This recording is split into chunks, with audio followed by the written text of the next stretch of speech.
Palembang. Setelah aku eh, riset-riset, ternyata itu bekas hotel yang didirikan sama istrinya Jung Hoon. Mhm. Joanna apa gitu ya, istrinya Jung Hoon. Mhm. Setelah Jung Hoon-nya meninggal, dia dan anak laki-lakinya itu mendirikan hotel di situ.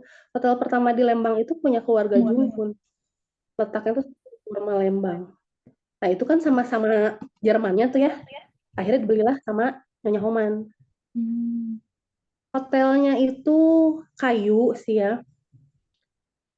Tidak seterkenal Grand Hotel, tidak seterkenal Hotel Tangkuban Perahu, dan parahnya waktu Jepang masuk tuh dibakar habis karena kayu itu.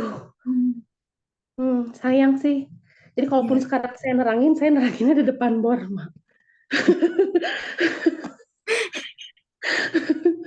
Iya, sayang banget. Makanya itu luas banget kan parkiran Borma. Itu kan luas Mhm. banget karena itu udah hotel dulunya. Hotel dengan pemandangan yang bagus, dengan gedung yang gotik Mhm. gitu. Jadi di Lembang itu banyak orang Jerman, ada orang Inggris. Ada satu-satunya orang Inggris di Lembang itu yang lucu banget.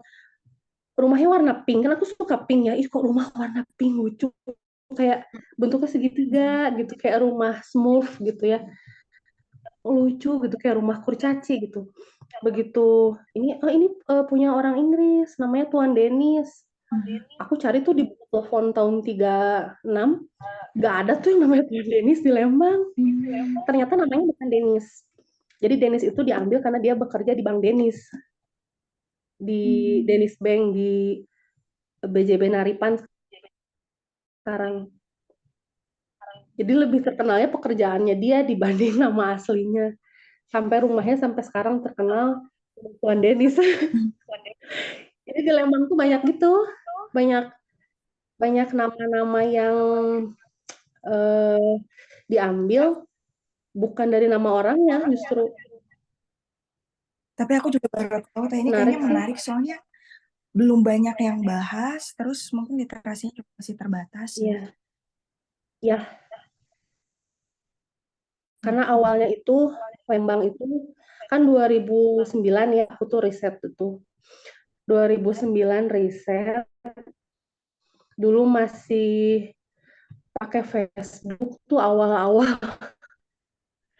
Namanya Hmm. bukan DM, dulu tuh inbox ya. Zaman Sudarsono Katam, Hartono Sulaiman, Alam Syah Effendi, sama Sam Askari Sumadi Praja. Itu aku suka inbox mereka berempat untuk nanya-nanya sejarah Bandung, Hmm. sejarah apa. Dilalahnya aku nanya sejarah Lembang, Hmm. artinya aja, Lembang itu apa? Dari 4 orang itu nggak ada yang tahu.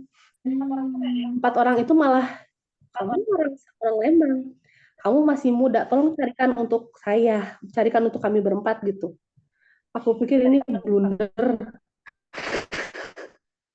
Aku yang 9 itu, wah tapi blunder ini membawa berkah ya. Jadi Lembang Hmm. itu terbuka, ibaratnya tuh aku tuh kayak main puzzle gitu. Puzzle tapi si kepingan puzzle-nya itu Hmm. disembunyiin sama semesta. Aku harus cari satu-satu. Prosesnya kan nggak mudah, Hmm. banyak lika-liku tapi seru sih.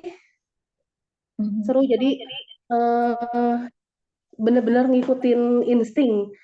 Kayak kalau misalkan hari ini mau riset ya, riset kemana ya, ikutin insting aja. Mau ke utara, barat, selatan, timur, mau kemananya Lembang nih, mau ke hutan kah, mau ke perkebunannya kah, mau ke gedung Belandanya kah, atau kayak gimana.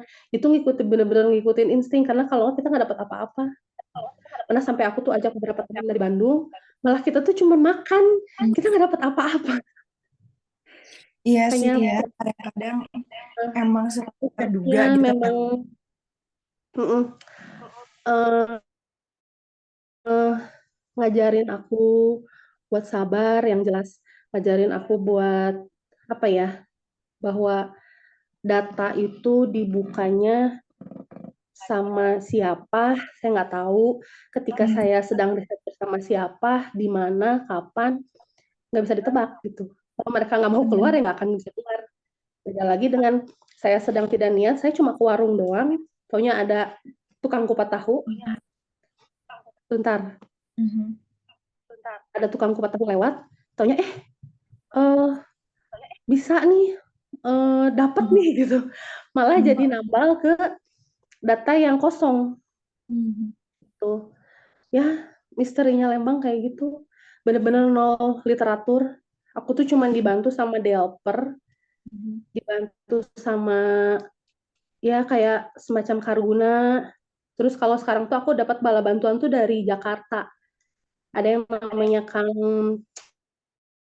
Gara, itu dia kasih bantuan sama aku Kayaknya banyak nih Kak Gara udah data-data gabung karena juga deh Teh. Ada Kak Gara ya. udah ya, Kak Gara juga gabung di Temu karena Sejarah. Oh. karena eh, salah satu yang masih belum terbuka dari data Lembang itu adalah tentang jalur candu menuju Bandung. Mhm. Nah, jalur hulunya itu ada di Lembang. Dan alhamdulillah terbukanya itu melalui Kanggara gitu. Wah, Dan mantap banget. saya ketemu sama Kanggara juga kan nggak langsung ketemu gitu kan. Nggak, jadi semuanya melalui proses yang saya nggak pernah cari gitu. Tiba-tiba langsung ada, tiba-tiba langsung bisa ngeklik gitu ya. Oh, dapat data, datanya matching. Seru sih. Oke, siap. Teteh udah jam 8 lewat ya Oke, ternyata oke, oke. kita. Apa kita mau mulai aja nih? Karena teman-teman Boleh, juga boleh. sudah lumayan ya, sudah ada beberapa yang berkumpul, lebih dari 20 orang. Jadi kita akan mulai aja mungkin ya. Dan makasih banyak nih sebelumnya buat teman-teman yang sudah gabung. Ini ada temannya Teh Malia, ada teman-teman dari Temu Sejarah juga ya. Ada Kak Tengku, halo. Ini dari Riau ya Kak ya. Akhirnya gabung juga. Terus ada Razak, teman lama aku dari Jakarta. Makasih banyak. Dan teman-teman juga ada Kajian dari Medan. Teh Primas, teman kita berdua Teh. Terus ada kakak-kakak yang lain, makasih banyak. Nah, kita bakal diskusi dulu, teman-teman. Setelah diskusi, kita akan mungkin bisa perkenalan ya, dan sharing yang lainnya juga. Oke, kita buka aja diskusinya. Assalamualaikum warahmatullahi wabarakatuh. Selamat malam. Semoga teman-teman selalu sehat, bahagia, dan tentunya juga penuh semangat dan penuh kebaikan ya. Oke, makasih banyak. Ketemu lagi bareng aku Tirika Sapela jadi moderator kali ini di acara diskusi temu sejarah sesi kedua. Kalau kemarin kita udah membahas tentang sosok Kartini ya dengan segala kontroversialnya, kemudian juga bagaimana biografi kehidupannya dari dia kecil sampai pada akhirnya dia meninggal, dan inspirasi apa yang sudah dia berikan untuk Indonesia dan juga dunia gitu ya. Nah, sekarang kita bakal berbicara soal wanita lagi gitu. Karena ternyata banyak banget hal-hal atau sisi-sisi dari para perempuan ini yang mungkin bisa kita ambil hikmahnya, termasuk para perempuan Lembang gitu. Jadi di Lembang ini ada, mungkin buat teman-teman yang nggak tinggal di Bandung, Lembang tuh di mana sih? Jadi Lembang ini masuknya Kabupaten Bandung Barat, nggak jauh dari kota Bandung. Biasanya Lembang ini juga dikenal sebagai destinasi wisata karena banyak banget ya, ada wisata alamnya, terus ada air terjun, terus ada wisata keluarga juga, terus buat ngedaki juga banyak gitu, dan masih banyak bangunan-bangunan heritage di sana yang masih ada, masih utuh juga gitu. Dan ini menarik banget gitu kalau misalnya teman-teman datang ke Lembang ya, kalau ada kesempatan lebih baik jangan cuman, oh iya suaranya mantul ya, nanti kita coba atur. Nah ini uh, ya nanti bisa eksplor lebih lanjut lah gitu. Oke, Teh Malia, terima kasih. Barangkali bisa perkenalan dulu nih, Teteh, Ya. ya, biar semakin dekat dari sumbernya langsung. Silakan. Assalamualaikum warahmatullahi wabarakatuh. Selamat malam. Selamat beristirahat. Mungkin ada yang baru pulang kerja, ada yang baru pulang beraktivitas, pulang kuliah, sambil ngaso-ngaso ya. Oke, perkenalkan saya Malia Nur Alifa. Hmm, secara tidak sengaja meriset karena blunder yang tadi saya ceritakan gitu. Eh, Prolog dulu ya. Seorang yang bernama Sapardi Djoko Damono mengatakan kalau perempuan itu tidak bisa dieja kecantikannya. Ia adalah kalimat utuh yang tidak cukup sekedar dilisankan. Itu kata Sapardi Djoko Damono ya. Tapi saya tulis di buku saya ini, saya tulis. Tapi kalau menurut saya, wanita itu adalah dunia tanpa titik. Terutama untuk perempuan-perempuan yang udah dewasa, terutama untuk perempuan-perempuan yang sudah berkeluarga juga. Perempuan adalah mentari bagi keluarganya. Dia bangun paling duluan, tidur paling terakhir, nunggu sampai benar-benar pintu terkunci dengan tepat. Kalau enggak, kacau. Perempuan itu pagi-pagi dia sudah bisa menjadi cleaning service, room boy, koki, sebentar, perempuan juga bisa jadi eh, guru les, perempuan juga bisa jadi apa namanya, eh, sebentar, ini kadang-kadang suka langsung ada iklan nih, HP aku nyebelin. Aduh, ya perempuan itu Tuhan ciptakan dengan segala talentanya gitu. Kadang bisa mengerjakan segala sesuatu secara bersamaan dalam satu waktu gitu ya. Kalau saya bilangnya itu menggurita. eh Perempuan ini kayak ini loh, apa, dibuat dari tulang rusuk kan, tulang rusuk laki-laki yang paling bengkok. Jadi sekuat-kuatnya cewek, cewek itu kan kayak tadi aku bilang, dia pagi-pagi udah bisa jadi koki, udah bisa jadi cleaning service, udah bisa angkat ban tuh, gas 3 kilo, galon, segala macam. Udah udah segala dikerjain sendiri gitu ya. Jadi seindependen-independennya perempuan, dia butuh cowok juga sebenarnya. Ya itu karena terbuat dari tulang rusuk yang paling bengkok. Kalau tulang rusuknya cepet dioprek, pasti patah. Jadi perempuan itu harus pelan-pelan, harus harus pelan-pelan. Kalau dinasehatin harus pelan-pelan, harus dibelai dulu, harus dimanja dulu, bukan begitu Teh Tiwi ya. Jadi memang, karena kalau langsung misalkan kamu salah, di patah lah. Jadi keunikan perempuan di situ. Nah, Tuhan menciptakan perempuan memang di situ. Selain dia kuat, selain dia multi talenta, tapi ya dia lemah juga gitu. Dan menurut saya juga perempuan ini adalah jalan dari lahirnya sebuah generasi yang baru, lahirnya sebuah paradigma yang baru, dan lahirnya sebuah peradaban yang baru. Generasi yang baru, paradigma yang baru, peradaban yang baru, mau bagus atau mau jelek, ya dari si perempuan itu gitu.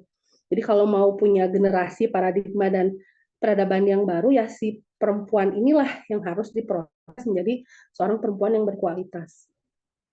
Salah satunya saya membuat buku ini, sebenarnya kan kalau riset Lembang itu kan paling peternakan, kebunan, masa kolonial, masa Jepang, benteng, theater styling, kayak gitu ya. Harusnya aku bikin bukunya antara hal-hal tersebut. Tapi kenapa yang aku pertama bikin itu 9 kisah wanita? Sebenarnya aku terinspirasi dari para leluhur aku. Ini juga bisa jadi topik bahasan tersendiri nih Teh. Karena saya itu percampuran dari Sumedang, percampuran dari uh, Cirebon, sama percampuran dari orang-orang Kalang, suku Kalang. Dibilangnya tuh Wong Kalang. Mungkin orang-orang kurang tahu ya. Dan kalaupun yang tahu tentang suku Kalang atau Wong Kalang ini pasti tentang yang mitosnya. Karena yang beredar di internet, beredar di media massa itu pasti mitos. Wong Kalang itu keturunan kera, apakah saya seperti kera? Wong Kalang itu punya ekor, Wong Kalang itu tidak memiliki kasta. Nah, misalnya nanti ada bahasan khusus ataupun bisa baca di buku-buku atau di internet atau di YouTube itu juga sudah ada bahasan yang benarnya sebenarnya. Yang jelas perempuan-perempuan Kalang ini perempuan-perempuan kuat, perempuan-perempuan independen gitu ya. Saya selalu ingat apa yang dituturkan oleh ibu saya adalah apa yang dituturkan oleh neneknya, oleh mamah neneknya, oleh nenek-neneknya gitu ya. Dan itu diturunkan secara turun-temurun pada generasi setiap perempuan di keluarga saya gitu. Kalau kata bahasa bahasa Sundanya nanti saya terjemahkan ya. Bahasa Sundanya tuh gini, maneh tong kawin jeung nu beungar. Kamu jangan nikah sama orang kaya, tapi maneh nu kudu beungar. Tapi kamu yang harus kaya. Titik nggak ada koma. Seru ya. Jadi jangan pernah tergantung pada siapapun. Harus punya independen pemikiran, harus punya independen hati, dan harus punya independen finansial. Gitu. Walaupun kita memang membutuhkan seorang pria, tapi perempuan harus bisa. Itu yang selalu ditanamkan, dan itu pun yang saya tanamkan kepada dua anak perempuan saya. Gitu. Jadi, iya sih ya, perempuan Kalam pada Perang Diponegoro sudah bisa berpikir seperti itu. Nah, itulah yang memacu saya untuk kayaknya saya harus nuliskan dulu deh ini. Nuliskan 8 kisah, awalnya 8 kisah ya. Ada kisah yang heroik, ada kisah yang menyenangkan, ada kisah yang dari awan hitam berubah menjadi pelangi. Tapi kebanyakan buku saya ini didominasi oleh kisah kelam pada masa pendudukan Jepang dan kisah kelam, satu kisah kelam periode tahun 65. Udah ngomonginnya juga udah tahun 65 gitu ya. Cuman ya ini fakta sejarah yang harus saya sampaikan. Yang saya dapat di lapangan seperti ini, yang saya tulis ya harus sesuai dengan apa yang saya dapat gitu. Nggak bisa saya untuk menerka-nerka atau ini kayak kurang bagus. Oh, oke kita rubah atau kita ganti atau dibagus-bagusin biar lebih enak didengar gitu ya. Nggak bisa kayak gitu ya. Jadi harus sesuai fakta aja. Cuman paling saya cross check ke keluarga yang mau saya tulis kalau itu masih ada. Ada sebagian yang saya nggak mau diekspos, makanya di sini ada yang pakai nama samaran. Ada dua yang pakai nama samaran. Sebenarnya ada yang pakai nama tengahnya aja, gitu. Karena cucu dari anak dari keponakannya masih ada, tinggal di Lembang dan sepertinya dia tidak mau terlalu diekspos gitu. Karena tragedi 65 itu kan apa ya? Kayak menjadi trauma tersendiri gitu. Jadi kisah-kisah perempuan ini saya dapat dari hasil riset saya tahun 2009. Ketika itu 2009 saya masih gendong anak kedua. Jadi anak saya itu cowok, cewek. Anak kedua saya itu masih usia 1 tahun. Saya masih gendong pakai gendongan bayi, saya udah riset. Dan risetnya berakhir ketika anak yang saya gendong itu sudah SMK kelas 1. Kebayangkan berapa banyak notes seperti ini yang ada dalam tas saya. Jadi kalau saya ada teman, aku mau cari data ini dong. Aduh, 2 hari lagi ya, aku carinya susah. Dan itu kan yang udah ada yang udah buluk, ada yang udah yang ini mana gitu. Nanti ya sebentar, karena ya data Lembang ya saya tulisnya pakai yang kertas seperti ini. Ini. Dan ini saya dapatnya random gitu. Ada beberapa kisah yang unik juga. Mungkin Teh Tiwi waktu itu ikut untuk pas tur Buah Batu. Kita menyusuri rumah bekas dokter klinik malaria yang ada di Jayagiri ya. Itu 2012. Saya ke situ. Ada kakek-kakek lagi jemur. Terus saya tanya, ini sejarah gedungnya gimana? Tiba-tiba dia cerita soal Ningsih gitu. Ada salah satunya namanya Ningsih di buku ini. Dulu ada suster di sini ya, boleh dibilang suster, boleh dibilang tukang bersih-bersih. 19, 18, coba lainnya itu. Dan si kakek itu dapat ceritanya tuh seperti turun-temurun gitu. Si Ningsih ini orang Cirebon. Dia nikah sama orang Jayagiri, orang pribumi di Lembang gitu. Tapi si cowoknya selingkuh, selingkuh sama cewek di perkebunan katanya. Dan Ningsih ini melihat sendiri bagaimana perselingkuhan suaminya gitu. Nah akhirnya si Ningsih ini tidak tidak merasa apa ya, mau pulang lagi ke Cirebon loh kok ya aib gitu ya. Akhirnya dia ingat kalau di pasar itu ada salah seorang juragan batik dari Cirebon juga, mungkin dia memerlukan pegawai, jadi dia ke sana. Jadi dia kabur tuh dari Jayagiri itu kabur. Ketika di Pasar Baru itu bertemu dengan si juragan batik itu, sayangnya si juragan batik itu sedang tidak memerlukan pekerja. Jadi udah jatuh, nambah jatuh lagi tuh mentalnya si Ningsih. Tapi ya, jadi dia tuh kayak beberapa hari itu luntang-lantung aja gitu di Pasar Baru tuh. Nah akhirnya dipanggil lagi sama si juragan batiknya itu, coba deh ke salah satu rumah lelang yang ada di Old Hospital Way. Old Hospital Way itu kalau sekarang tuh Jalan Lembong. Memang ketika saya cross check 1918 itu memang ada loh. Ada rumah lelang besar di Old Hospital Way, namanya Rumah Lelang Benjamin. Dan si Tuan Benjamin ini adalah sahabatnya dari eh, kenapa itu Teh Primas Ningsih bukan aku ya? Yes. Aduh. Ini Ningsih Cimahi ini. Jadi jadi cerita si kakek-kakek yang lagi jemur baju itu matching. 1918 memang sedang dibikin klinik malaria di Jayagiri, dan 1918 juga di Old Hospital yang sekarang Jalan Lembong itu memang ada sebuah rumah lelang besar. Malahan si piano antik yang ada di Hotel Homan itu berasal dari rumah lelang itu. Nah, si Ningsih itu dijadikan PRT di situ sama si nyonyanya. Tapi karena Ningsih ini seorang yang apa ya, yang apa adanya, seorang yang mau kerja keras gitu ya.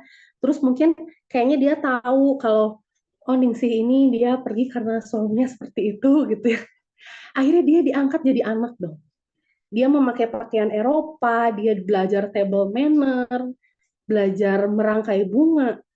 Merangkai bunga bersama nyonyanya berarti kan dia orang terhormat ya untuk tahun 1918 gitu. Makanya ya, nah dari kisah Ningsih ini aku ambil kesimpulan ya bahwa terkadang hidup ini seperti hujan. Hujan yang jernih dan sejuk nyatanya datang dari awan yang gelap. Seperti itulah kebahagiaan yang akan diraih. Kita mungkin harus melewati pahit getirnya hidup ini, tapi pada akhirnya berujung indah dan bahagia. Ini kisah yang dari awan gelap jadi pelangi itu. Tapi ini hanya satu-satunya kisah yang seperti itu yang ada di buku aku. Karena buku aku ini lebih didominasi sama kisah perempuan-perempuan yang ada pada masa pendudukan Jepang dan tahun 65 itu. Nah, yang pendudukan Jepang ini, kayaknya kalau zaman pendudukan Jepang ini perempuan tuh nggak boleh cantik ya. Perempuan cantik masa pendudukan Jepang kelar loh. Walaupun dia nggak keluar rumah. Makanya ada sebuah novel karyanya Eka Kurniawan, judulnya Cantik Itu Luka. Itu baca ada itu, aduh, berderai air mata itu. Kayak jiwa keperempuanan aku tuh terkoyak. Itu Edun, itu kan Eka Kurniawan itu suami yang bikin novelnya Gadis Kretek. Jadi suaminya si Teteh itu yang bikin novel Gadis Kretek. Jadi emang, aduh, perempuan zaman Jepang itu emang gimana ya? Kayaknya mendingan jelek deh gitu. Tapi kan kita nggak bisa milih ya. Kita nggak bisa milih terlahir mau seperti apa gitu. kalau perempuan tahun 65 itu nggak boleh pinter.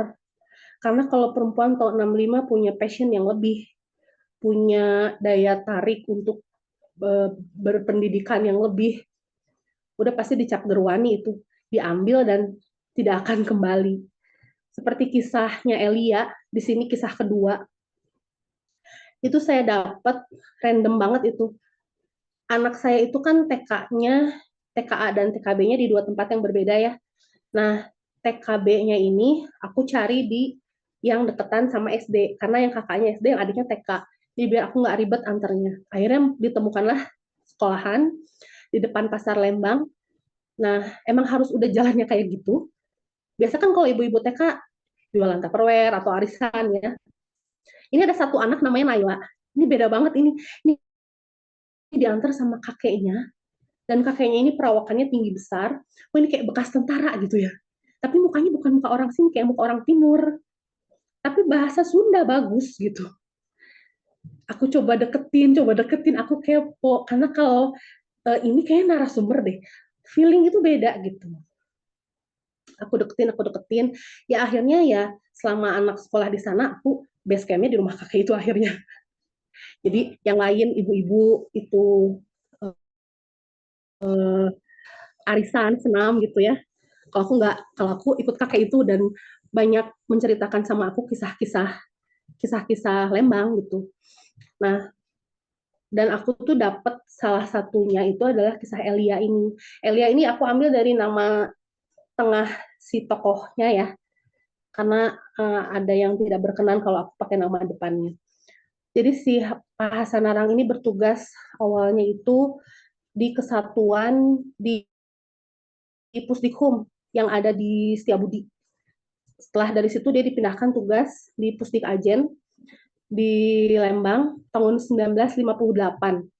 Itu kan udah mau mendekati masa-masa Gestapo ya. Nah, akhirnya tahun 65 itu dia tahu banget tuh kejadian di Lembang seperti apa chaosnya. Bahkan jam 3 itu warga tuh udah harus pulang ke rumah. Udah pakai pentungan gitu udah harus masuk ke rumah gitu. Nggak boleh ada yang keluyuran. Nah, si Hasan Narah ini adalah yang pegang pentungan itu. Gitu, dia keliling-keliling. Nah, kebetulan keluarga Elia ini adalah keluarga dari eh, pekerja perkebunan merica, perkebunan lada terbesar. Jadi di Lembang tuh bukan hanya kina, teh, kopi, tapi ya banyak gitu. Nah, si keluarga Elia ini dia dari perkebunan lada. Nah, saya keep nama desanya karena di situ masih ada anak turunnya. Pokoknya zaman dulu disebutnya Cibuntu. Kata lama Lembang itu menyebutnya wilayah Cibuntu. Sekarang udah berganti namanya, bukan Cibuntu, malahan orang desa itu nggak tahu kalau desanya dulu namanya Cibuntu. Jadi ayahnya itu cuman buruh perkebunan lada, otomatis pasti kan dia menengah ke bawah. Akses untuk pendidikan, akses untuk ya eh, membeli buku gitu kan susah ya. Sedangkan Elia ini dia orang perempuan yang anti mainstream pada masanya. Dia ingin menjadi guru. Dia juga suka ngajar ngaji. Dia juga suka baca-baca buku-buku yang tidak pernah dibaca oleh perempuan-perempuan pada masanya gitu. Oh iya betul, pentungan. Betul betul. Pentungan gitu yang kayak hansip gitu, kayak hansip.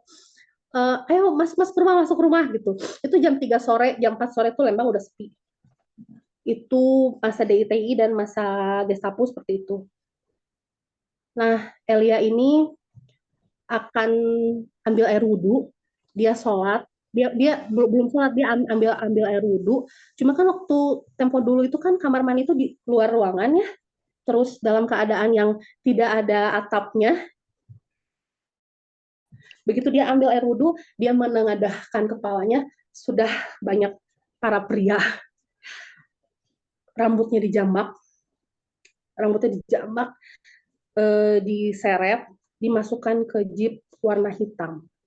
itu yang penuturan orang tuanya, karena orang tuanya melihat langsung dan orang tuanya itu dalam keadaan sedang dipukulin gitu ya. Nah, dan itu adalah pertemuan orang tuanya terakhir dengan Elia itu. Entah masih hidup, entah sudah tidak ada. Kalaupun sudah tidak ada, di mana letak makamnya? Yang menjadikan keluarganya itu menjadi keluarga yang sangat tertutup pada akhirnya. Sangat trauma sudah pasti. Itu. Nah, saya begitu menerima kisah ini, saya langsung, di Lembang ada yang kayak gini, Pak? Ya ada. Saya kan tahu, kata Pak Hasan Narang itu ya. Terus saya bengong, bengong. Akhirnya setiap ada narasumber, saya cross check lagi kisah ini. Lucunya itu, saya dapat narasumber bekas pekerja baru ajak tahun 66. Baru ajak ini adalah peternakan besar di Lembang yang sapinya itu mencapai 3.500 ekor. Yang menjadikan baru ajak adalah peternakan terbesar se-Asia Tenggara tahun 1935. Otomatis pekerjanya juga banyak. Tahun 60 itu 1.500 orang pekerja. Dari mulai pekerja kasar hingga kantornya gitu ya. Nah, kebetulan yang jadi narasumber saya adalah bekas manajer keuangan tahun 66. Itu kan masa-masa itu ya. Tahun 66 itu masa-masa satu timeline lah sama kisah Elia itu. Aku tanya, Pak, bener nggak sih? Di Cibuntu tuh ada kisah begini. Iya, itu makamnya di situ. Makamnya ada di bawah patung ini. Jadi ini patung ada di salah satu hotel terkenal di Lembang. Pada saat ini sebenarnya patung itu ada di Baru Ajak awalnya, masa kolonial itu ya. Zaman Jepang itu di hotel terkenal itu ada lubang besar, itu dipakai naruh mayat Jugun Ianfu. Jugun Ianfu ini korban kekerasan seksual pada zaman Jepang. Nah, zaman Gestapo, zaman PKI, itu dipakai juga sebagai tempat para perempuan yang dituduh berwani. Jadi itu berlayer-layer. Di bawah patung ini ada dua masa kelam. Akhirnya ditutup sumur itu, di atasnya ditaruh patung dia. Buat yang udah pernah tur sama saya ke situ, mungkin merasakan lah ya, ada seperti lingkaran di bawah patung Melia ini. Hmm, diameter berapa Teh Primas ya? Kira-kira diameter berapa ya? Lumayan diameternya tuh. Dan kata si, aduh saya suka speechless kalau ngomongin. Narasumber saya namanya Pak almarhum Pak Harun ya. Kata Pak Harun itu, Neng mohon maaf, bukan mayat biasa.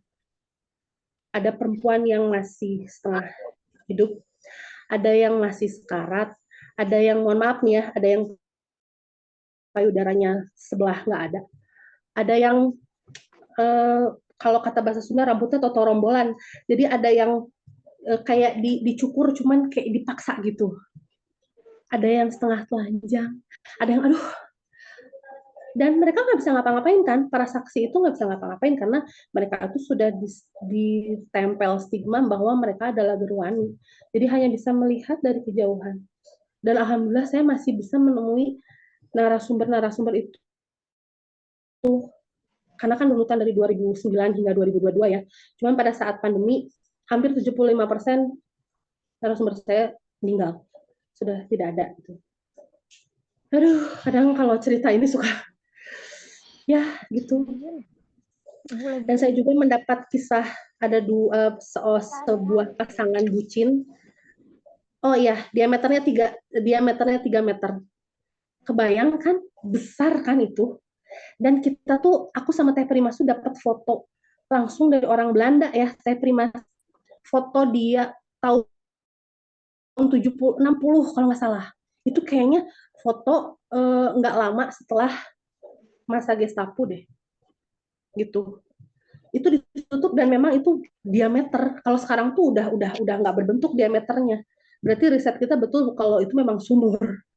Dan beberapa narasumber juga mengatakan itu sumur. Cuman masalahnya patung ini berada di sebuah hotel yang sekarang masih beroperasi. Saya nggak bisa bilang takutnya mengganggu operasional hotel itu gitu. Jadi ya gimana ya, miris, tapi memang harus saya ceritakan gitu. Nah, Elia itu kemungkinan ada di situ katanya. Elia itu tidak jauh makamnya ada di situ, cuman tidak ada yang berani mengatakan kepada keluarganya, tidak ada yang berani mengatakan kepada keluarganya bahwa si Elia itu dimakamkan di situ gitu. Karena chaosnya dan karena ketakutan tersendiri pada masa Gestapo kan. Aduh. Terus ada kisah yang tentang tiga nyai paling terkenal di sini ada. Kisah tiga nyai yang paling terkenal dan kalau menurut saya itu paling beruntung ya. Karena nyai itu kebanyakan tidak dinikahkan. Tapi tiga nyai ini benar-benar dinikah secara resmi dan dua dari tiga itu saya lihat surat nikahnya itu ada. Yes. Tapi dari tiga nyai ini kan dia otomatis naik tuh stratanya. Tapi dia yang tiga orang nyai ini dia orang yang sangat membumi. Ada Marice, ada Isah, ada Urki. Urki ini istri Pietro Antonio Urson, orang Itali pertama yang masuk ke tanah Priangan. Kaya banget, duitnya di mana-mana, rumahnya di mana-mana. Tapi percaya tidak percaya, tiga nyai ini tidak sungkan untuk duduk lesehan makan bersama jongos dan babunya. Malahan ke anak-anak itu, ayo bertelanjang kaki saja, berbaur dengan warga gitu. Jadi dari tiga nyai yang ada di buku ini saya belajar bahwa semakin kita tajir ya, harusnya kita semakin membumi. Itu baru menak sesungguhnya. Gitu. Jadi dari tiga kisah nyai itu aku belajar seperti itu. Belajar bahwa apa ya, harta tuh cuma titipan gitu. Malah kita tuh harus bisa lebih meraih yang ada di bawah. Itu yang aku pelajari. Nah, mungkin banyak yang belum tahu ya, kalau mau masuk ke kawasan Lembang dari arah Ledeng nih, maaf ya saya kesebutan. Dari arah Ledeng ada tuh Tugu Selamat Datang. Selamat datang di Kecamatan Lembang. Coba kalau udah mau lewat ke Tugu Selamat Datang itu, kalian lihat ke arah kanan. Di kanan itu ada hotel besar. Nah, setelah hotel besar itu coba lihat dengan seksama, di situ ada bangunan kuno sekali. Cuman tertutup sama kios-kios yang jualan pakan burung dan pakan kelinci karena banyak yang jualan kelinci kan di situ. Nah, kalian lihat dengan seksama itu ada satu komplek itu rumah tua semua. Dan di situ adalah tempat pengolahan kepompong ulat sutra dari masa kolonial. Jadi kalau orang Lembang nyebutnya pabrik tenun gitu. Mau kemana? Mau ke pabrik tenun. Tapi kalau dari Delper, dari para narasumber yang lain itu pabrik penyortiran, pabrik pengolahan kepompong ulat sutra. Itu masa kolonial ya. Yang tahun 52 setelah merdeka itu dikembangkan kembali menjadi pabrik tekstil. Di situ ada plakatnya. Plakat bahwa dikembangkan kembali pabrik ini menjadi pabrik tekstil sampai tahun 90-an. Tapi ketika masa penjajahan Jepang, kan kalau kolonial itu yang disortir itu pompong ya. Kalau masa penjajahan Jepang yang disortir di situ adalah perempuan. Perempuan dari Lembang itu sendiri, dari pedalaman Lembang, dari Indramayu, Cirebon, Subang, Pantura lah ya, masuk situ. Itu disortir, perempuan yang disortir, yang mau dijadikan Jugun Ianfu. Kebayang nggak? Emang situ gedung sama-sama buat nyortir, tapi nggak nyortir cewek juga. Disortir yang mana yang bodinya oke, mukanya oke. Nanti yang body dan mukanya oke untuk pejabat tingkat tinggi, untuk kampetai, untuk uh, angkatan laut, karena base camp angkatan laut terbesar di Bandung itu adalah di yang sekarang jadi Sindang Reret Cikole. Di situ banyak jugunianpu pilihan untuk para petinggi. Yang kedua itu adalah di kawasan Carlo Erba Farmintalia. Kalau ke Lembang pokoknya ada McD, ada pom bensin Shell, ada Migacoan. Itu adalah bekas kompleks Carlo Erba Farmintalia. Itu adalah dua base camp, aduh, untuk perempuan-perempuan yang dipakai oleh petinggi Jepang.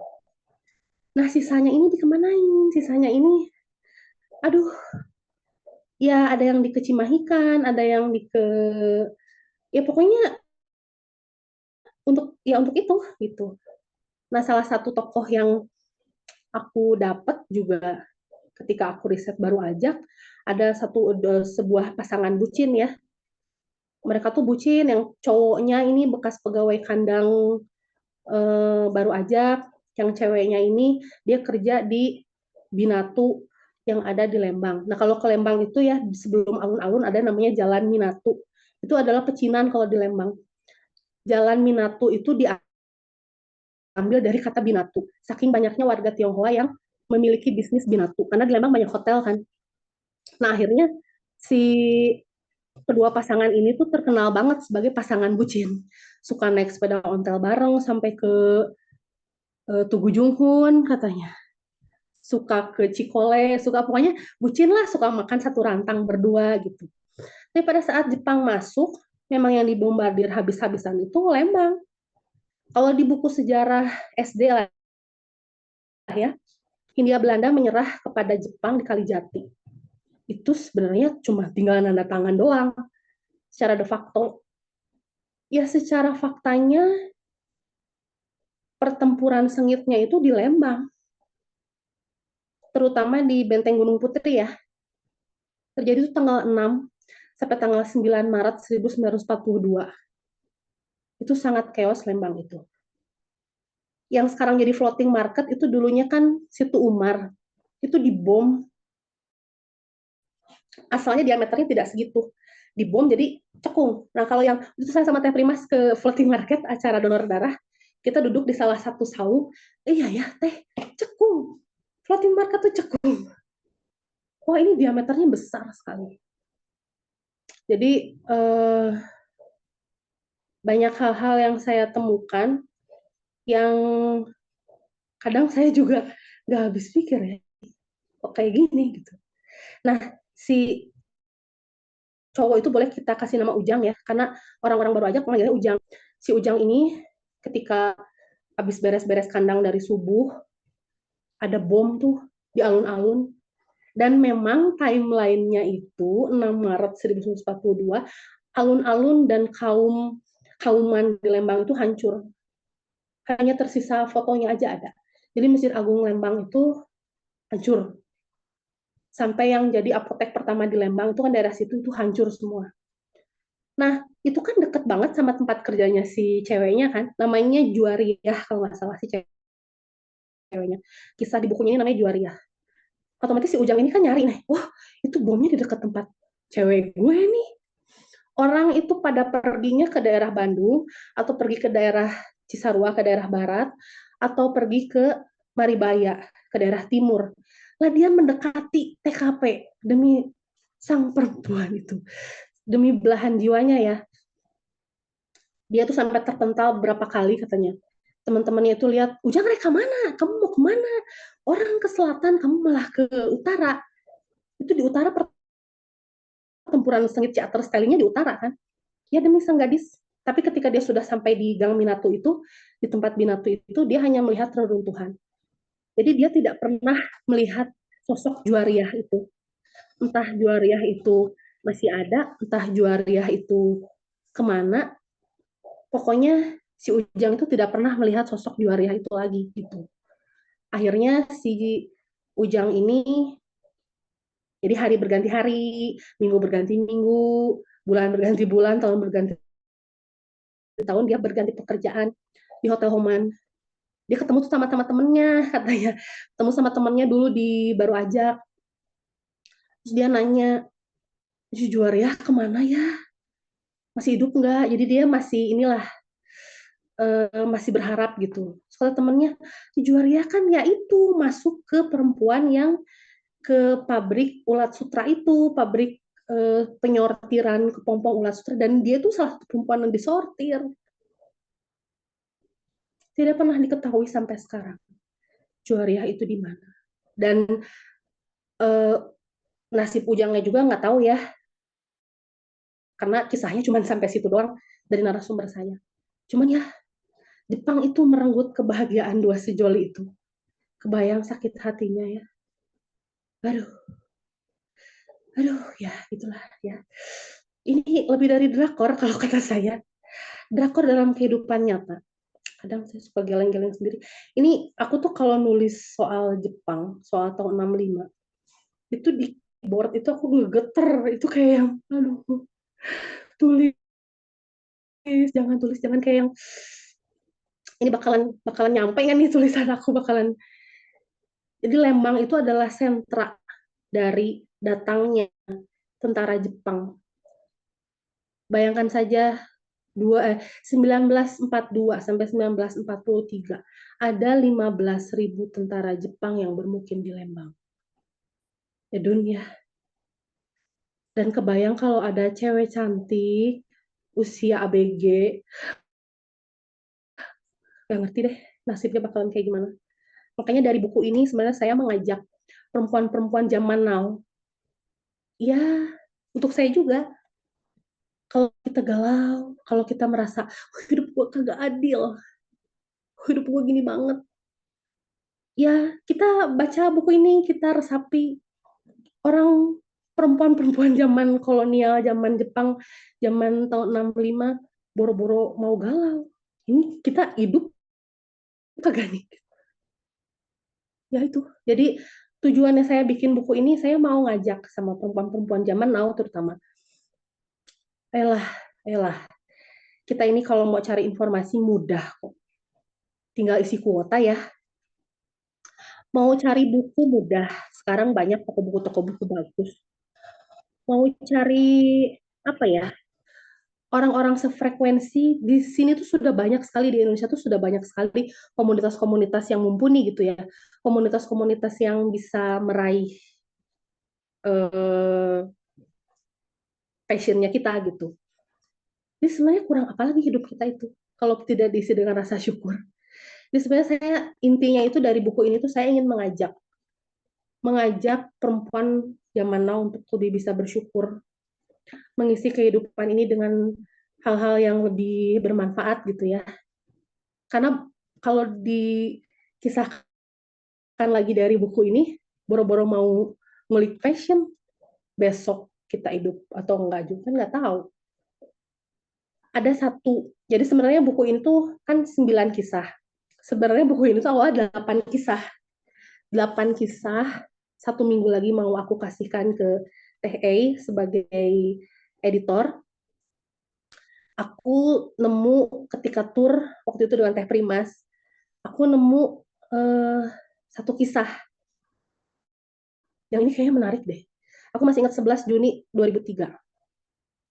Akhirnya kan nggak mungkin nih dapat kisah langsung aku tulis, karena secara prosedur harus pakai metode sejarah lisan kan, harus aku cross check apa. Nah proses cross checknya ini 2 bulan, makanya harusnya buku ini tuh terbitnya Oktober, tapi gara-gara satu kisah terakhir itu kisah Wida itu jadi molor jadi 2 bulan gitu.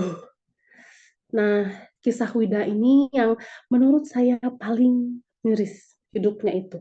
Ketika saya benar-benar merasa, duh hidup gue gini banget ya, aku ingat kisah Wida aja, oh iya, aku masih bisa senyum, masih bisa happy, masih bisa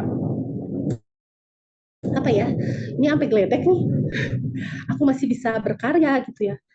Ya kalau ingat Vida ya itu rasa syukur saya kembali muncul gitu. Jadi Wida ini dia anak dari maaf seorang PSK yang ada di kawasan Pantura, Indramayu lah ya saya sebut. Uh, Mamahnya ini cantik sekali, ayahnya ini mohon maaf Tionghoa gitu. Tapi Wida ini kan dibesarkan di wilayah rumah bordil ya, yang apa ya, dia tuh besar dengan stigma yang negatif gitu. Nah akhirnya si Wida ini tumbuh menjadi gadis yang tidak percaya diri, walaupun dia secara fisik cantik sekali, rambutnya lurus, seperti orang-orang Tionghoa yang artis-artis gitu. Kalau kalau Wida hidup sekarang kayaknya dia main drakor atau jadi girl band. Uh, aku tuh dapat cross checknya dari pegawai Carlo Erba. Sebelum kompleks Carlo Erba ini dijadikan migacoan, itu sayang banget itu. Carlo Erba ini adalah kompleks milik keluarga Ursono, yaitu kompleks ini apa, farmasi dan pakan untuk peternakan sebetulnya. Tapi habis ya, sekarang sudah habis. Nah, si Wida ini akhirnya dia kemana-mana itu nggak pede. Terus dia akhirnya ikut ke seni opera Tiongkok yang dia suka pakai apa, topeng warna putih. Terus dia nari-nari opera Tiongkok. Dan dia terkenal sebagai penari opera Tiongkok itu di daerah Subang. Sayangnya Subang itu waktu itu sedang diduduki oleh Jepang. Kata saya juga, kalau zaman Jepang perempuan dilarang cantik. Cantik kelar hidup lo. Kelar lah sama hidup Wida ini. Dia disortir juga tuh di pabrik ulat sutra itu. Disortir di situ. Dan begitu dilihat Wida, oh oke, ini untuk petinggi. Dan masuklah dia ke komplek Carlo Erba. Mohon maaf ini agak vulgar ya. Sebelum dia melayani itu, dia nyanyi Tionghoa dulu, nyanyi opera-opera Tiongkok tuh. Terus pada saat itu dia melayani 3 orang sekaligus. Entah gimana ya, itu dia disobek, ini disobek. Mungkin agar masuk tiga-tiganya, aku ngerti. Mohon maaf, ini agak vulgar, tapi yang saya dapatkan dari narasumber seperti itu. Dalam keadaan sekarat pun dia masih dipakai. Dan ketika sudah menjadi mayat baru dicampakkan. Dan setelah itu si 3 perwira itu yang membersihkan itu adalah Jongos yang di situ. Sampai nangis si Jongosnya tuh katanya. Nyeret mayat si Wida itu. Ini kok yang cantik kayak gini diperlakukan seperti ini. Dan ya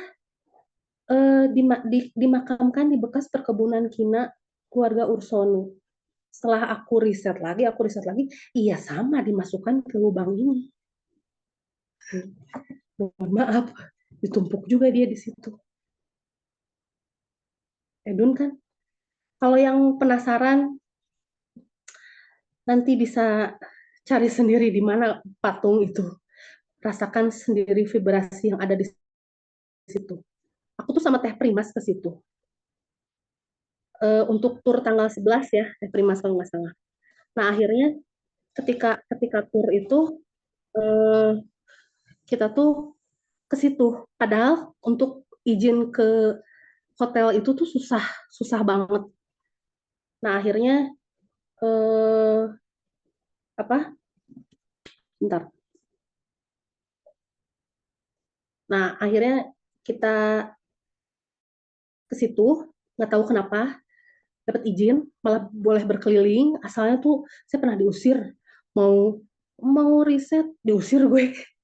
Nggak tahu kenapa memang harus risetnya itu pada saat sama Teh Primas. Kita ke situ siang. Saya merasakan itu di patung itu serem ya. Tapi waktu itu saya belum tahu kalau itu tuh bawahnya makam. Ya, cuma ini patung kayak kagak keurus gitu. Difoto tuh sama Teh Primas patungnya. Begitu udah difoto, udah kita makan dulu kemana sholat dulu segala macam. Begitu pulang lagi ke situ sore, padahal itu sore udah mendung, udah sekitar setengah 5 jam 5 lah. Itu patung beda lagi dong, itu patung senyum dong. Dan memang kita foto dan memang patungnya tuh nuansanya beda. Kayak yang ini apaan nih?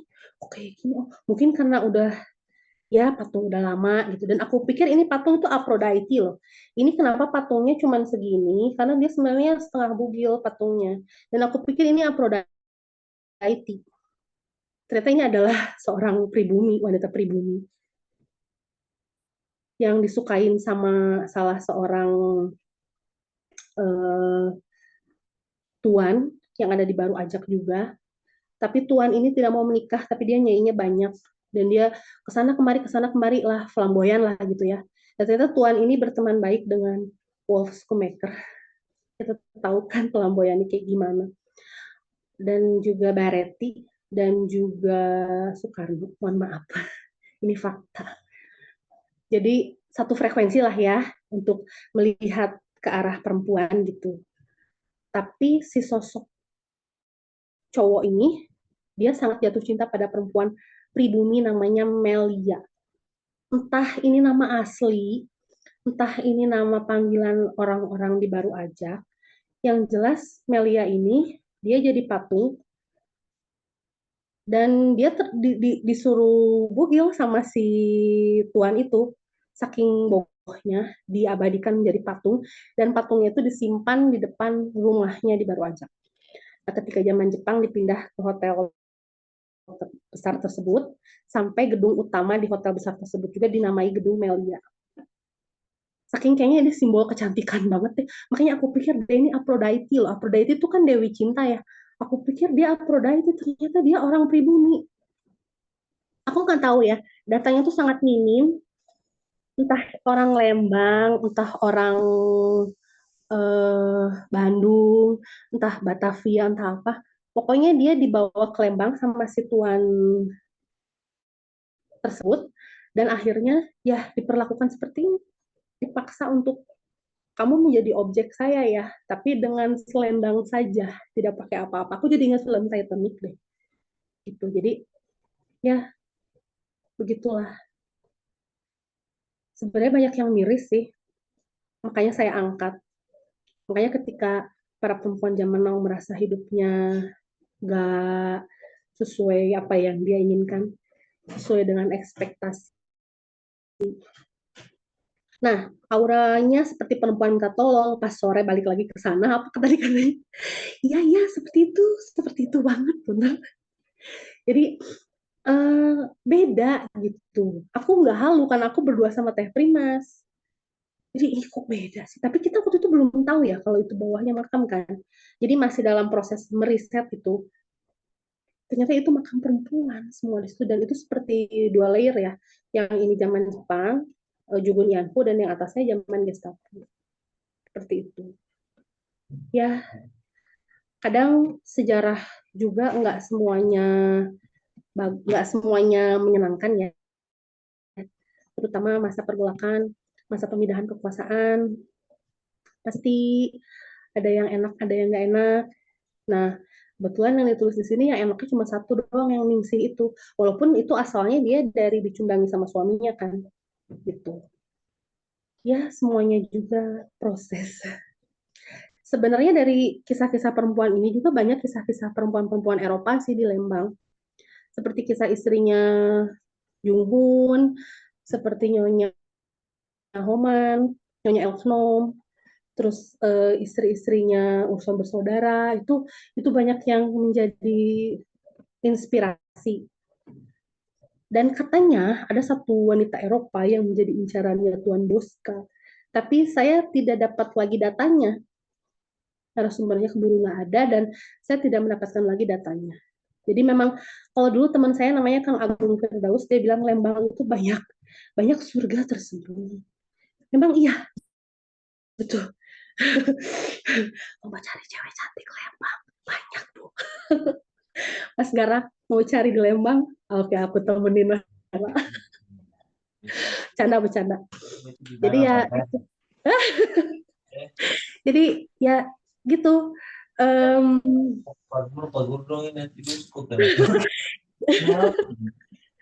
jadi dari kisah-kisah ini ya sebenarnya saya ingin mengajak ke semua perempuan sih, semua perempuan untuk lebih bisa bersyukur gitu, untuk lebih bisa mengisi hari yang di kemerdekaan ini tuh dengan hal-hal bermanfaat gitu. Ya seperti itu. Dan sesudah Lebaran insya Allah nanti akan saya launching lagi satu buku satu buku yang itu merupakan center point dari sejarah Lembang. Jadi kalau ada yang tahu Kerajaan Pakuan Pajajaran, itu adalah sebuah kemaharajaan. Jadi aku kasih wawasan sedikit ya. Ada kerajaan, ada kemaharajaan. Nah, kemaharajaan ini adalah kerajaan-kerajaan besar yang suka kita pelajari waktu SD dulu. Di Lembang itu ada satu buah kerajaan kecil.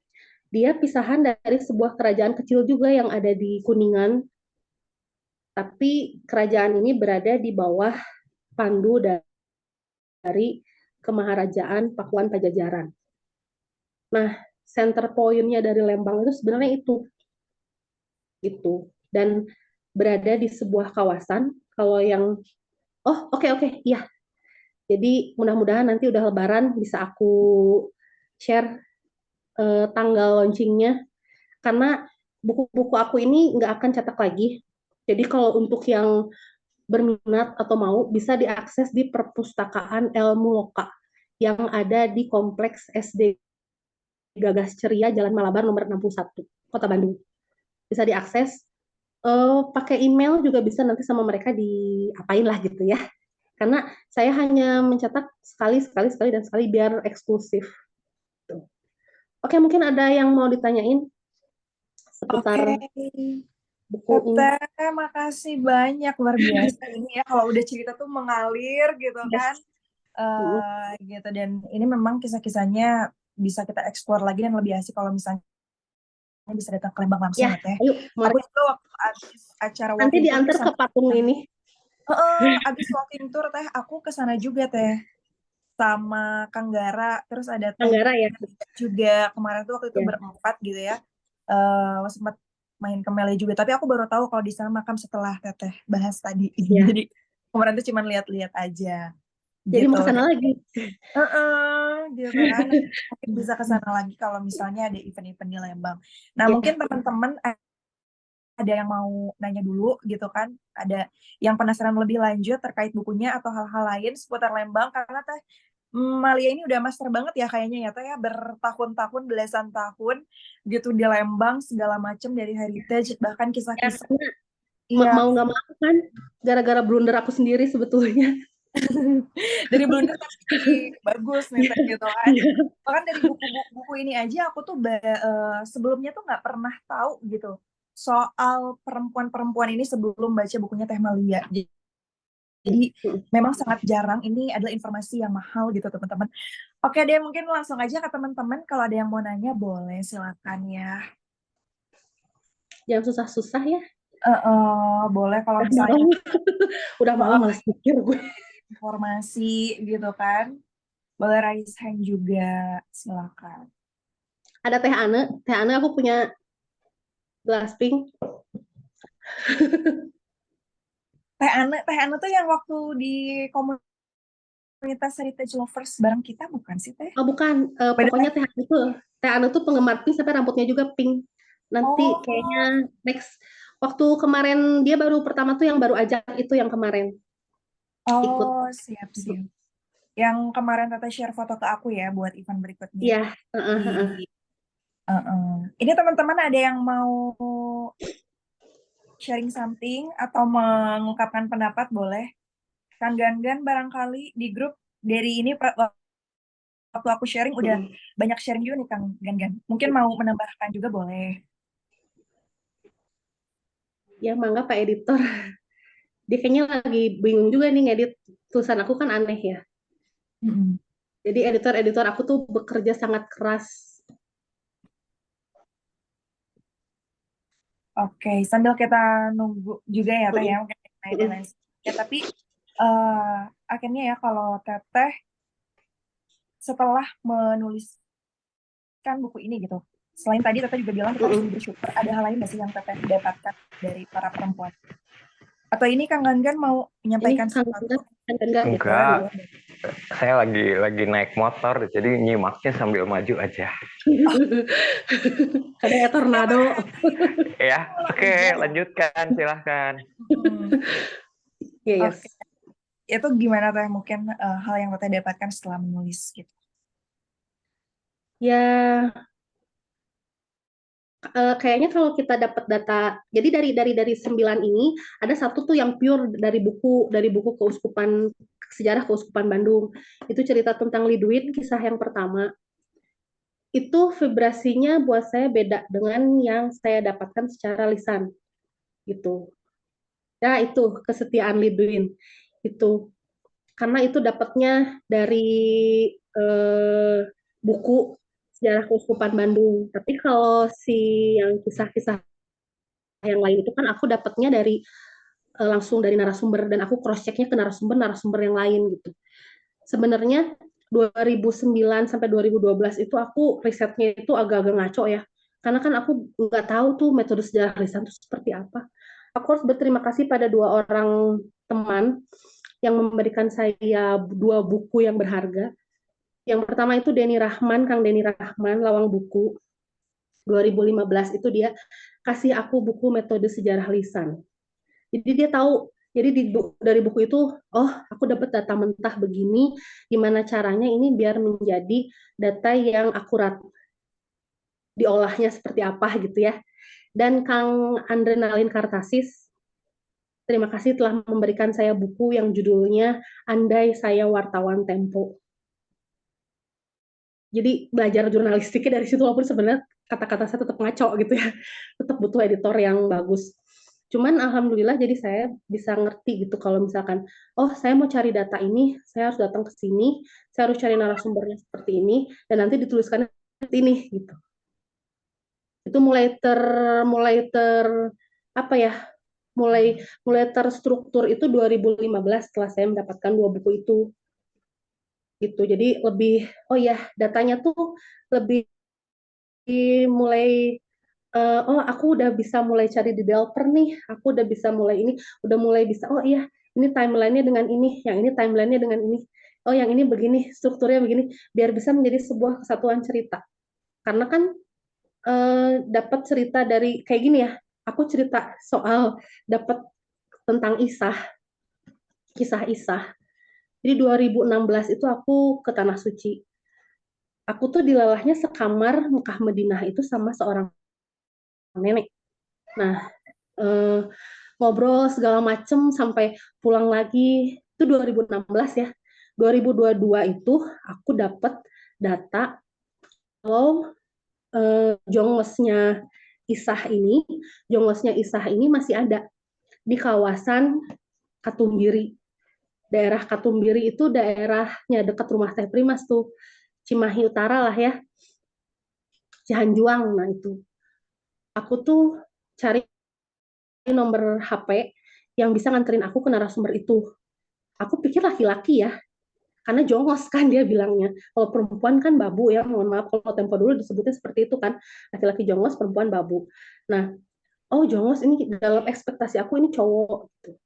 Ketika aku dapat satu nomor telepon yang bisa dihubungi, aku nanya, ini saya lagi cari makamnya Isah, saya lagi cari jongosnya yang bisa diajak diskusi, tanya-tanya, cross check sejarah tentang Isah ini. Ini Isah sama saya namanya disamarkan ya, karena uh, Isah ini kisah kesengketaan tanahnya sampai sekarang masih masih terjadi dan serem gitu. Jadi saya nggak berani pakai nama asli. Nah, ketika saya dapat WA si AA itu, si AA itu bilang, oh iya, karena yang jaga, yang jadi jongos kakek saya. Jadi saya, oh oke, okay. Minta alamat hari Minggu saya ke situ. Gitu. Jadi saya udah nggak habis, pokoknya harus cepat-cepat ke situ, takut keburu nggak ada gitu ya. Ke situ, masuk gang, cari alamat, pakai Google Map. Begitu buka pintu, dibuka nenek yang tahun 2016 waktu umroh sama aku dong. Dan beberapa sampai setengah jam itu kita cuman, hah, nenek, nenek, iya, mau nanya soal Isah. Nenek tahu, Neng.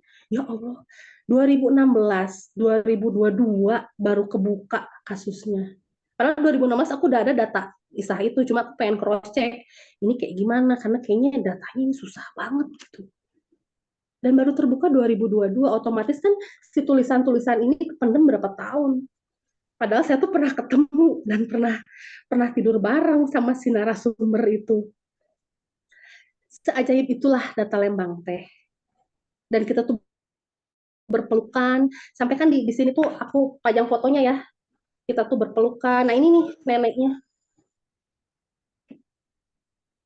Kita berpelukan, kita cuman, oh nenek, nenek tuh lain ngomong, nenek tuh narasumber isi. Kata nenek, mana gue tahu. Itu lucu banget. Ya, silakan mungkin itu ada yang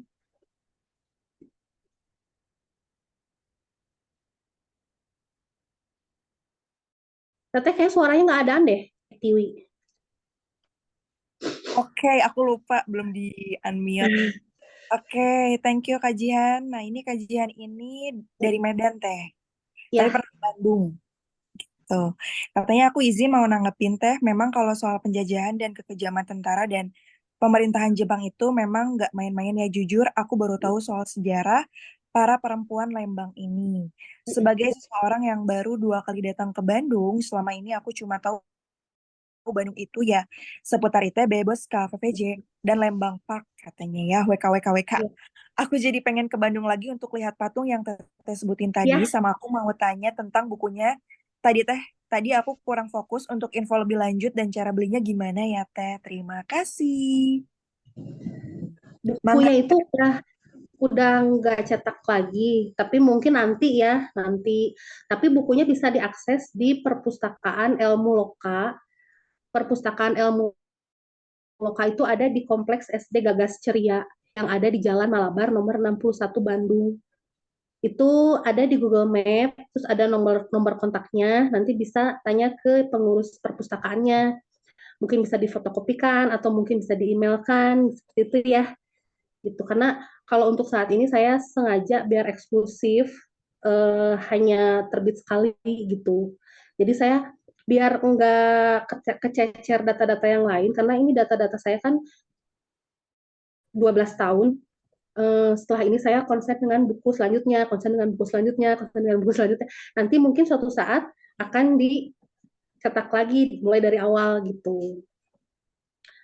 Seperti itu.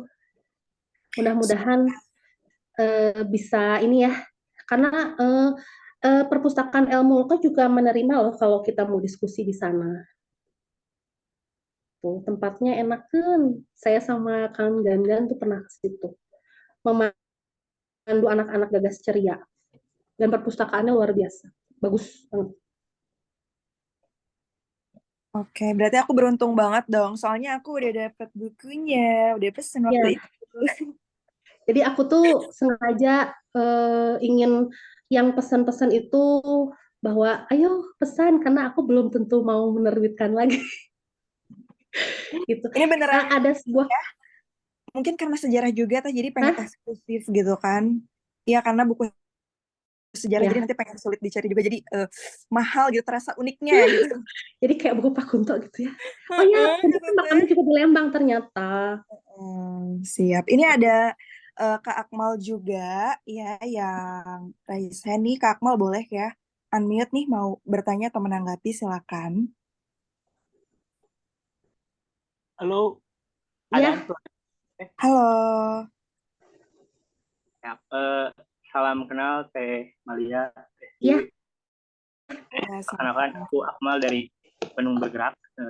Oh iya, Ingin tanya bagaimana proses dari pengumpulan data yang begitu lama selama iya. 12 tahun gitu ya, tadi ya, Iya, mengumpulkan narasumber dari cukup lama itu dari zaman Jepang hingga iya. agaknya sejarah kita itu di zaman Jepang itu ada kekosongannya sama halnya Hmm, dengan Jepang gitu.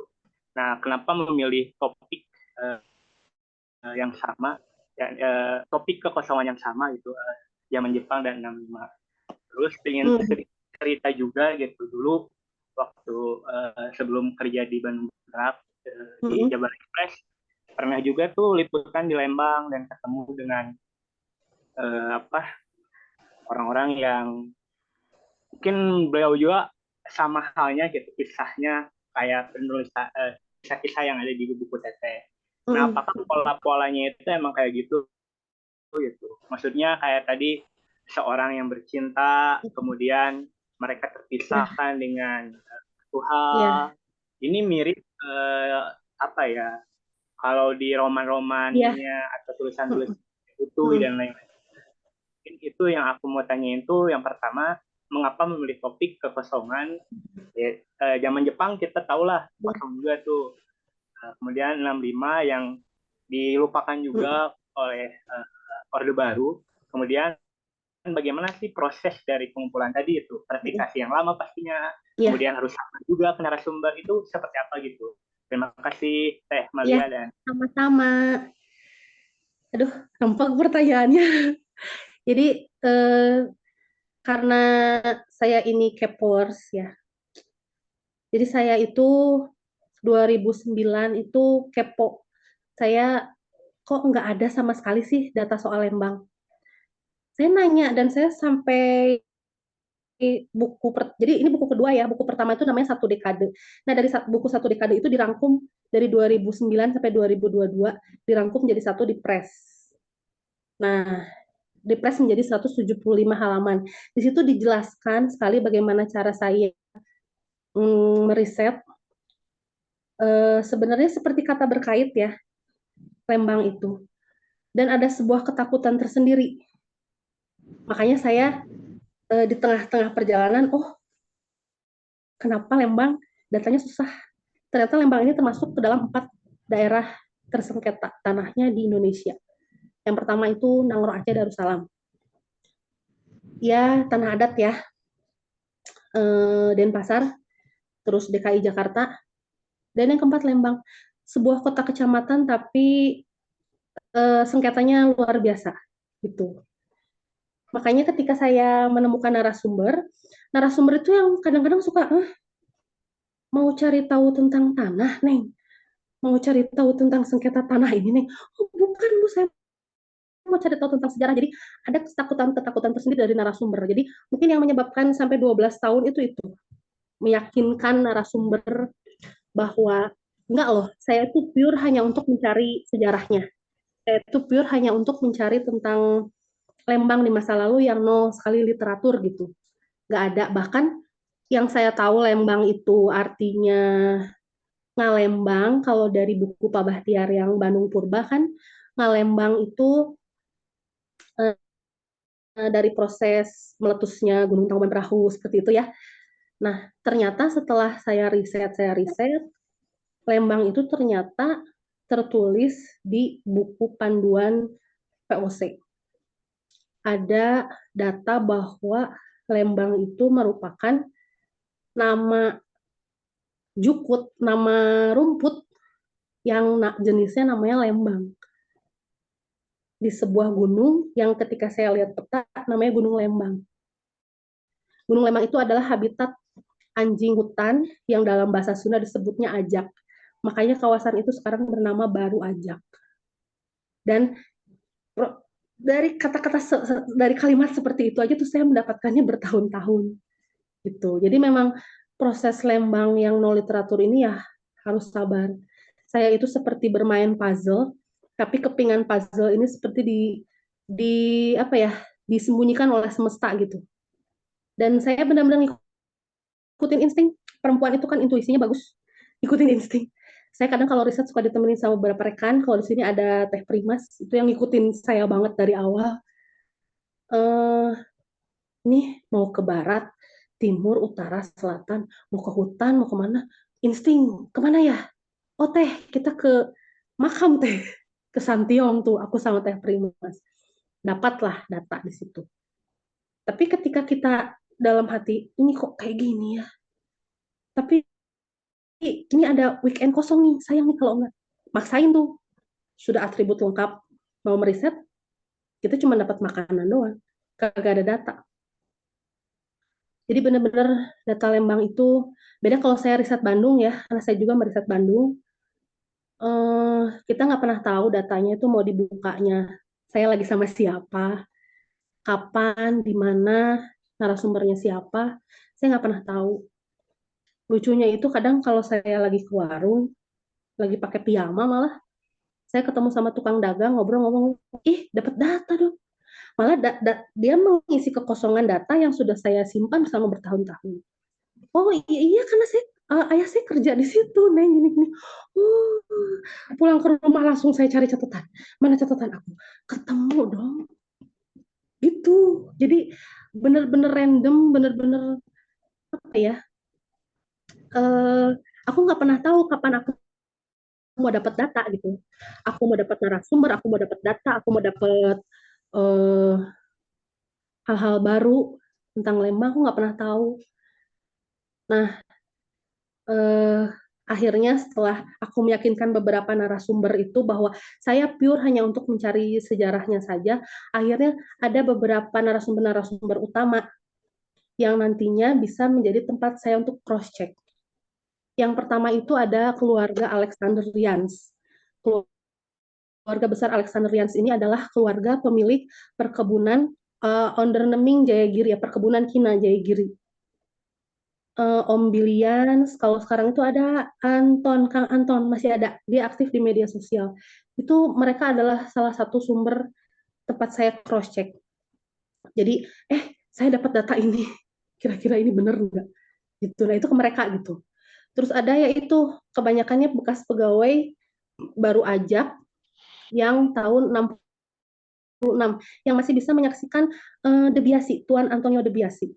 Tuan Antonio De Biasi adalah manajer terakhir dari keluarga Ursone yang menjadi presiden direktur baru ajak. Jadi data-datanya, foto-fotonya segala macam itu otentik ya. Nah, mereka juga kan uh, besar di Lembang tahun 50-an, mereka suka cerita ini itu, nah itu tempat saya cross check gitu. Dan alhamdulillah saya bertemu dengan salah satu narasumber kakek-kakek. Nelfon saya jam 1 malam. Saya udah tidur, telepon, besok ke rumah saya. Ini siapa kakek-kakek nelfon jam 1 malam gitu ya. Ternyata dia adalah cucu dari Pietro Antonio Ursoni. Waduh. Jadi tiga narasumber utama saya adalah keluarga Alexandrians, keluarga Ursono itu sendiri, keluarga para pekerja baru ajak tahun 60-an, dan yang terakhir itu keluarga si nenek yang menjadi jongosnya Isah. Karena ternyata keluarga Isah inilah yang menyebabkan Lembang menjadi sangat sengketa, menjadi urutan keempat nasional. Gitu. Jadi prosesnya memang secara alami terjadinya gitu. Saya bertemu dengan para narasumber pun ya secara alami. Saya bertemu dengan istri dari Om Biljans itu di Borma loh. Feeling aku gimana ya? Saya tanya, oh ternyata mamahnya Anton, oke ke rumah dong, gini-gini, dapat data gitu. Jadi kadang suka, aku nggak pernah tahu, makanya aku tuh kalau pergi-pergi selalu bawa ini catatan, selalu bawa handphone dalam keadaan apa namanya? Maaf ya ini iklan, dalam keadaan memorinya penuh gitu. Jadi ya karena aku nggak pernah tahu kapan aku menemukan narasumber, kapan aku menemukan data-data, karena data lisan itu ternyata cross check-nya harus lebih lebih oke lagi. Selain aku suka cari di developer juga, ini dapat data gini deh, deadline-nya segini, matching nggak sama di developer. Ubuntu juga aku cari ke narasumber itu. Sebenarnya ini aku masih ada nih, kayak tentang candu. Candu masuk ke Bandung itu hulunya itu masuknya di utara Lembang. Ini aku dapat itu 2018 lah. Nggak aku keluarkan dulu karena aku masih belum yakin ini. Padahal narasumber sudah oke, di beberapa literatur developer seperti itu sudah oke, dibantu sama Mas Gara juga sudah oke, tapi kok kayak masih ada yang kurang gitu ya. Kayaknya nanti kita akan bertemu dengan narasumber atau data yang lebih mumpuni, jadi feeling gitu. Belum saatnya. Nanti deh, insya Allah ada gitu. Ketika ada dan semuanya terbuka, kadang suka ngebuka data yang lain juga gitu. Jadi kayak kata berkait gitu. Suka jadi kayak apa ya? eh, kita mau cari A ketemunya B, kadang aku cari A ketemunya Z gitu, bener-bener nggak bisa diprediksi. Nah, yang jadi masalah itu adalah narasumber saya sebagian besar sudah nggak ada sekarang itu. Makanya 2022 saya udah selesai. Kayaknya memang sudah waktunya saya tuliskan, karena narasumber pun sudah banyak yang nggak ada. Terakhir aku ngecek narasumber, dia seorang fotografer tahun 60-an. Rumahnya itu di daerah Setiabudi ya, Jalan Kapten Abdul Hamid. Itu saya cek ke putranya, nah, ayah saya udah nggak ada, sudah ngantunkeun katanya. Oh, padahal saya mau cross check. Saya ingin cross check salah satu data, ya itu cuman ada di sini doang mangkel. Ah, gitu. Oke, jadi memang risetnya saya harus berhenti dulu, saya harus tuliskan dulu hasil dari penemuan saya selama 12 tahun. Dan saya ini tidak melakukannya sendiri ya. Saya kalau melakukannya sendiri, wah, gak mungkin. Ini banyak orang-orang hebat di belakang saya. Saya berterima kasih sekali pada Teh Primas ini yang ada di sini, pada Ciku, selain data, dukungan moral segala macam. Terus ada Teh Dewi, Diana Sarasvati, ada Teh Isma juga. Orang-orang heritage lover tuh, Teh Ei terutama, yang mau nganter-nganter saya, terutama Teh Primas tuh, Teh, aku kepo Teh tempat ini. Anter ya. Jadi aku ngikutin insting gitu. Anter ya gitu. Kita bakal nemu something tuh di sana. Yuk yuk, udah mendung, udah apa, pokoknya antar aku gitu. Jadi dan ada Kang Indra Odong, Indra Komara Hamdani namanya, ada Kang Ope, ada Denny Rahman, ada Kang Gangan, itu juga sangat mensupport saya. Kang Diki dari Dinas Pariwisata KBB, terus sama Adrenalin Kartasis, Kang Iwan sama Kang Mahmud dari Cimahi Heritage juga, itu banyak kasih saya masukan. Saya kadang suka bingung sendiri, kelenderan sendiri, kadang oh ini kayaknya diginiin dulu deh, diginiin dulu. Nah itu clue-cluenya kadang datang dari teman-teman saya gitu. Jadi memang data saya bisa menjadi sebuah buku, bisa menjadi sebuah karya, dan bisa menjadi masukan bagi para penggemar sejarah, peminat sejarah di luar sana, di seluruh Indonesia, karena saya tidak bergerak sendiri. Banyak orang-orang hebat di belakang saya yang membantu dengan tanpa pamrih gitu. Dan ya udah deh, kalau lu udah begini ya udah aku anter gitu. Gitu kadang aku suka suka random aja, kok aku weekend ini kayak ke sini ya, yuk ke sini yuk. Kadang kadang Teh Primasnya juga tuh yang sekarang udah mulai ngerasa kayaknya riset ke sini deh, lu dapet ini deh gitu. Jadi intuisi kita terolah secara bertahap karena kita sudah bertahun-tahun kan gitu.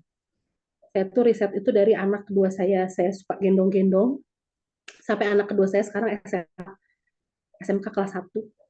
Jadi kan kebayang ya, intuisinya sudah mulai terlatih, apalagi soal Lembang. Dan Lembang ini sudah mulai akan hilang bangunan-bangunan heritage-nya.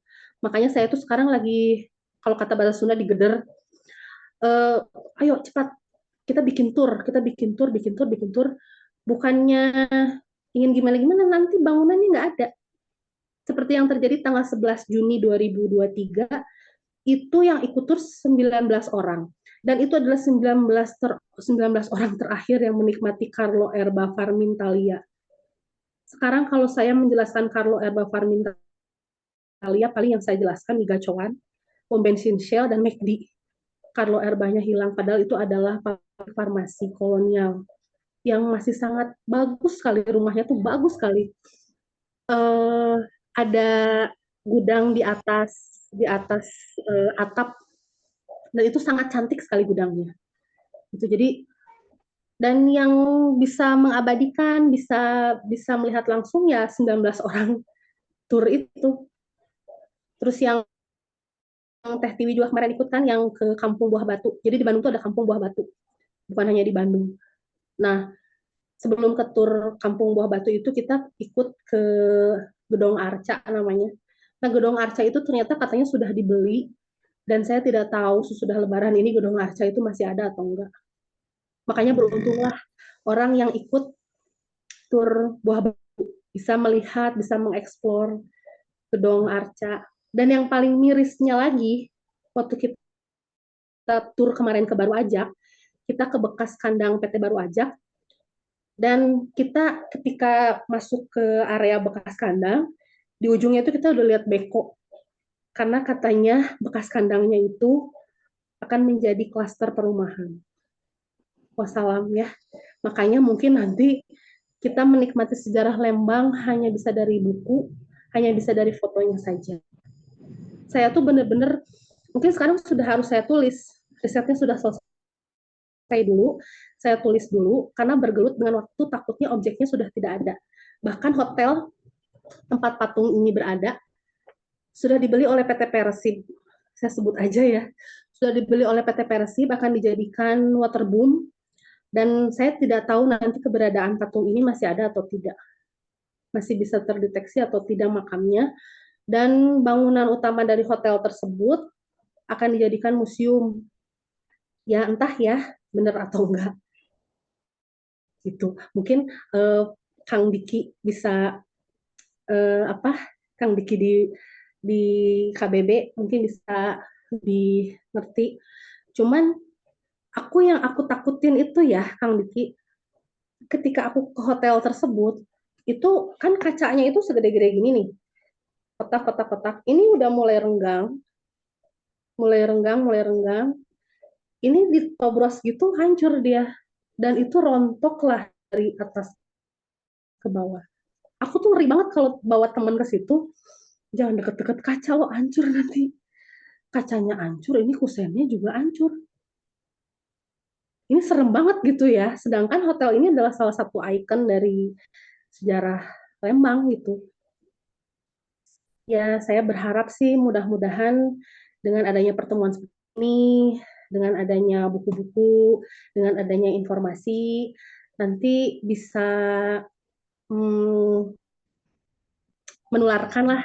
Jadi kalau misalkan ada teman-teman yang mau main ke Lembang, jangan hanya main ke floating market atau main ke apa ya, Great Asia Afrika gitu. Cobalah main ke tempat-tempat itu, tempat-tempat yang tadi saya bilang, situs Batu Lonceng tuh.